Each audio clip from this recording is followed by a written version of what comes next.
Hey yo les gars, c'est Tino Panini. Je sais pas si vous vous souvenez de moi, mais en tout cas je suis toujours vivant et ce serait cool que vous restiez sur la chaîne parce qu'on vient tout juste d'atteindre les 1000 et je vous en remercie du coup. Enfin bref, aujourd'hui si je fais cette vidéo c'est pour commencer une nouvelle série, oui encore. Mais celle-ci je pense que ce sera une mini-série qui se fera en 3 opus dans laquelle je vais vous partager mes 3 meilleurs souvenirs footballistiques. Et donc cette mini-série que j'appellerai mes meilleurs souvenirs footballistiques. Voilà, simple et efficace. Générique.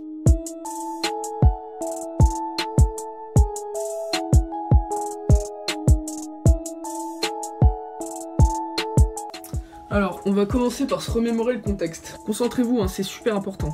Mardi 6 décembre 2011, Dortmund reçoit Marseille au Signal Iduna Park pour la 6e et dernière journée de Ligue des Champions. Alors jusqu'ici, Dortmund, avec ses supporters et son ambiance de folie, n'avait été que battu une seule fois en Ligue des Champions dans leur enceinte. Et pour se qualifier, l'OM avait besoin d'une victoire, essentiellement d'une victoire, et c'était grave mal parti déjà avant même le coup d'envoi. Donc pour tout le monde, l'OM était déjà éliminé. Donc du côté de l'OM, on avait déjà la grosse équipe, donc je vais vous énumérer les joueurs. Donc on avait Mandanda au cage, en défense on se tapait Azpilicueta, Diawara, Nkoulou, Alou Diarra, Mbia, Chirou, Amalfitano. Oui, Amalfitano, avant il était bon, il avait un bon niveau, donc ne vous moquez pas. Lucho, les frères Ayou même, Loïc Rémy et Mathieu Valbuena. Alors quand t'es Dortmund, on avait Hummels, Götze, Gundogan et Lewandowski, donc à l'époque, quand ils n'avaient pas tous rejoint en masse le Bayern Munich.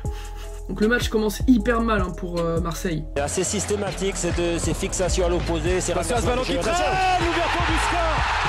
L'ouverture du score de Yacoub. Hummels ses buts. 2-0 après un peu plus d'une demi-heure de jeu. Donc les espoirs hein, ils sont au plus bas du côté marseillais, on enfile le pyjama et on va se coucher direct. Mais si je vous dis qu'à l'époque Loïc Rémy il savait encore marquer. Bon je suis un peu langue de bois parce qu'il fait un bon début de saison avec Las Palmas, mais à l'époque il pouvait marquer contre Dortmund plutôt que Eibar par exemple, si vous voyez ce que je veux dire. Donc 45e minute, arrêt de jeu, Loïc Rémy il va de son but de 1. Le centre il est bon, il est bon et but. C'est ça, et but de Loïc Rémy dans le temps additionnel de cette première période. L'espoir renaît du côté de l'Olympique de Marseille. Le coup d'envoi de la seconde mi-temps est donné. Match extrêmement stressant pour les Marseillais. Hein. Jusqu'à la 85e minute où les espoirs renaissent grâce à un coup de tête magnifique de son crâne luisant, André Ayou.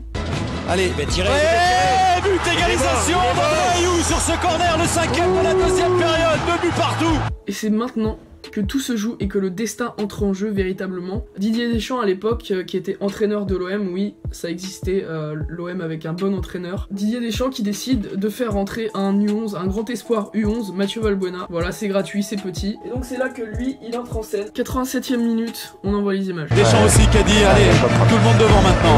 Ouais, Valbuena qui a réussi son dribble, Valbuena. Dieu Valbuena, 3 buts à 2. Mais non, il est pas grand, il est immense. Il est immense.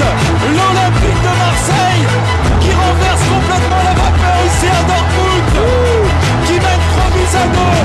L'OM, à 3 minutes de la fin du temps réglementaire, est qualifié pour les 8e de finale.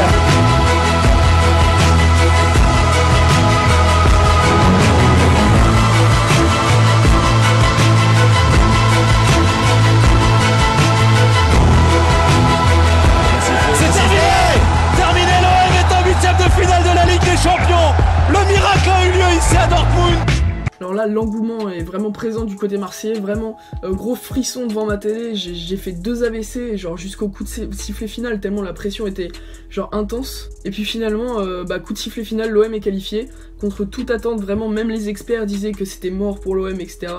Mais c'est ça qui fait la magie du football, et finalement, on est qualifié. Donc ce maillot, voilà, qui restera jamais gravé en ma mémoire, même si Valbuena est allé à Lyon quand même, ça j'ai un peu le seum. Et donc voilà, je viens de vous raconter l'histoire de l'époque où Marseille faisait encore peur. Voilà, j'espère que ce premier épisode t'a plu. On se retrouve bientôt pour le 2e épisode. Je vais vous donner un indice. Je vais vous donner un indice avec 2 joueurs qui étaient présents sur le terrain du match que je vais vous présenter, donc qui constitue un de mes meilleurs souvenirs footballistiques.